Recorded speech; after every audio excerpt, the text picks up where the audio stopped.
tourner les clés de gauche à droite en même temps. Merci, vous avez failli me tuer. T'avais dit dans ce sens-là. Bah c'était une chance sur deux, j'ai pris au hasard. Qui que je sois au fond de moi, je ne suis jugé que par mes actes. Qu'est-ce qu'il y a de pire? Vivre en monstre ou mourir un homme de bien? Un grand pouvoir implique de grandes responsabilités. Bonjour à tous et bienvenue pour cette nouvelle vidéo, c'est Matt et aujourd'hui on va parler cinéma avec le film qui fait la une du box-office actuellement. Il s'agit du film Uncharted avec en acteur vedette Tom Holland. Bien évidemment il a le vent en poupe, d'autant plus avec la sortie en fin d'année dernière de Spider-Man No Way Home qui cartonne, qui a cartonné, qui a tout explosé sur son passage. Donc bien évidemment l'acteur attire les foules et il était assez logique que cette sortie de Uncharted explose également aussi plutôt bien au box-office. Je pense que le fait qu'il y ait Tom Holland y joue beaucoup. Quel est donc Uncharted est en fait un film tiré d'un jeu vidéo, d'une saga de jeux vidéo que je ne connais pas, donc je ne pourrais pas juger si le film est une bonne adaptation du jeu vidéo. Donc je vais vraiment vous parler du film tel qu'il est pour le produit qu'il est au niveau cinématographique. On retrouve quand même un casting plutôt intéressant dans ce film. Nous avons donc Tom Holland dans le rôle principal, nous avons également Mark Wahlberg et nous avons entre autres également Antonio Banderas pour ne citer que. Le film est réalisé par Ruben Fletcher qui a déjà travaillé en fait pour le studio Sony entre autres pour Venom, le premier volet qui n'était pas forcément un film que j'avais beaucoup adhéré. Et donc on le retrouve donc avec cette adaptation donc, de cette franchise de jeux vidéo Uncharted.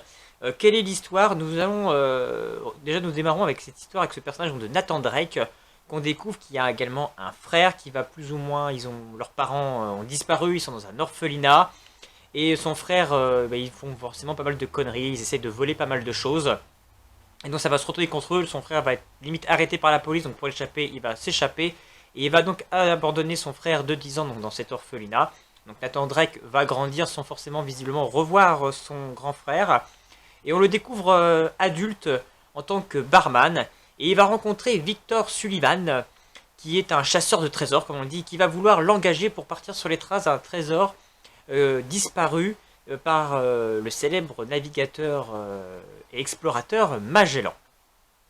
Donc voilà le speech de départ. Donc on comprend que forcément on va avoir toute une enquête un petit peu d'enquête et de mystère et d'énigmes à résoudre pour qu'ils vont pouvoir les amener sur les traces de ce trésor. Donc c'est un film d'aventure, un petit peu avec un côté à la Indiana Jones, mais avec des scènes très spectaculaires, beaucoup de cascades. Voilà, c'est un petit peu l'adaptation du jeu vidéo, il est là, c'est qu'à mon avis c'est un jeu vidéo où le personnage fait beaucoup de sauts, fait beaucoup de figures, etc. Donc le personnage donc, de Nathan Drake, joué par Tom Holland, va nous servir beaucoup de belles figures, beaucoup d'acrobatie.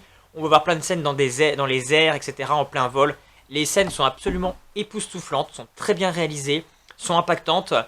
Il y a même une scène pour la scène de fin, je vais pas spoiler, mais moi j'ai trouvé, enfin pour ceux qui ont vu la bande-annonce, c'est à moitié spoilé aussi dans la bande-annonce, mais qui est assez spectaculaire, que je trouve qui est très bien foutu, qui est une scène que je n'avais jamais vue au cinéma. Je trouve qu'ils ont réussi à faire une idée originale, donc je trouve que ça c'était plutôt bien réussi.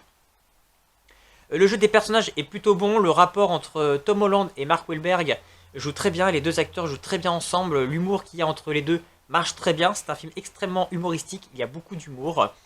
On sent que Sony a compris la patte pour qu'un film marche. Pas que voilà, on a une correspondance avec les films Spider-Man, mais on sent que on est dans cette logique-là avec vraiment ces réparties, cet humour extrêmement présent qu'on peut avoir également dans les Spider-Man, et on sent que c'est une recette qui marche et qui fait sans doute la réussite aussi de ce film. C'est un film avec très peu de temps mort.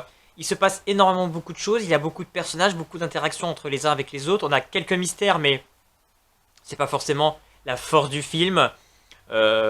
L'histoire est assez bateau, on va dire, on sait à peu près où est-ce qu'on va aller, donc on est vraiment plus dans en fait à vivre le film pour ce qu'il est, un divertissement qui ne se prend pas au sérieux. Bien évidemment il y a des choses extrêmement grosses qu'on a du mal à croire, mais ça passe parce que justement le film se prend pas au sérieux, le film est dans son univers, le film est dans son humour, le film est dans ses péripéties qui sont vraiment très impactantes, très intéressantes visuellement à regarder et à vivre. C'est vraiment un film extrêmement bien rythmé. Moi j'ai passé vraiment un très très bon moment de film devant ce film. Pour ceux qui ont Netflix, si vous avez vu ou pas, enfin inversement, si vous avez vu Uncharted et que vous avez aimé, je pense que vous aimerez ce film Netflix. Je veux bien sûr parler de Red Notice sur Netflix. J'ai également fait une vidéo sur ma chaîne avec Ryan Reynolds et The Rock, alias Dwayne Johnson. Et je trouve que voilà, on a un film un petit peu dans la même veine, avec ce côté exploration pour découvrir un mystère caché du passé, découvrir un trésor, avec ces différents chasseurs de trésors qui plus ou moins se trahissent, petit complot entre eux. Voilà, on a un petit peu cette dynamique dans Uncharted. Uncharted va un petit peu plus loin parce que du coup, même si à la limite il avait moins de budget que Red Notice, c'est là qu'on voit la différence du budget, comment il est traité. On comprend bien que dans Red Notice, le budget a été principalement utilisé pour payer les acteurs, et pas forcément pour le film, que là je pense que du coup le film a été beaucoup plus, le budget était beaucoup plus pour le film, pour les effets spéciaux, parce qu'on a quand même une scène finale extrêmement bien réalisée, extrêmement impactante, je pense qu'elle a dû coûter assez cher au niveau visuel, au niveau effets spéciaux. Donc voilà, moi j'ai passé un très bon moment de film sur Uncharted. Je trouve que c'est un bon divertissement, les acteurs sont bons, il y a de l'humour, il y a de très bonnes scènes, c'est visuellement très réussi. La musique de Ramin Djawadi, qui avait donc également fait les musiques donc, de Game of Thrones, c'est comme ça que je connais pas mal ce réalisateur, que j'aimais beaucoup ses compositions. Même dans Les Éternels, je trouvais qu'il y avait des bonnes petites sonorités qui étaient plutôt intéressantes. Là, il fait plutôt bien son job, ça sert bien les scènes, mais on ne peut pas dire qu'elles soient impactantes et on les retient forcément, mais elles font leur job.